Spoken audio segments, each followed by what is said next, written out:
ચાલો બાળકો મજામાં? ચાલો આજનો સરસ મજાનો પ્રશ્ન, વિશ્વનો એવો કયો દેશ છે જ્યાં એક પણ ખેતર નથી? એક એવો દેશ છે કે જ્યાં એક પણ ખેતર નથી, ત્યાં કૃષિ નથી. ચાલો કોણ કહે છે? બોલો તો ભાઈ.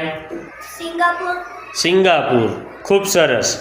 જો સિંગાપુર છે ને એ વિશ્વનો સૌથી વધુ શહેરીકૃત ટાપુઓમાંનો એક રાષ્ટ્ર છે, એટલે કે એક દેશ છે.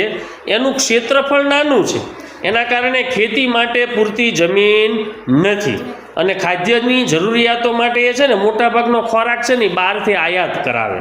અત્યારે ત્યાં વર્ટિકલ ફાર્મિંગને અર્બન ફાર્મિંગને પ્રોત્સાહન આપેલું છે. બીજો પણ એક એવો દેશ છે જેનું નામ છે મોનાકો. શું છે? મોનાકો. એ પણ સૌથી નાનો દેશ છે, બીજા ક્રમનો, અને એ પણ સંપૂર્ણ શહેરી વિસ્તાર ધરાવે અને કૃષિ માટે ત્યાં જમીન નથી.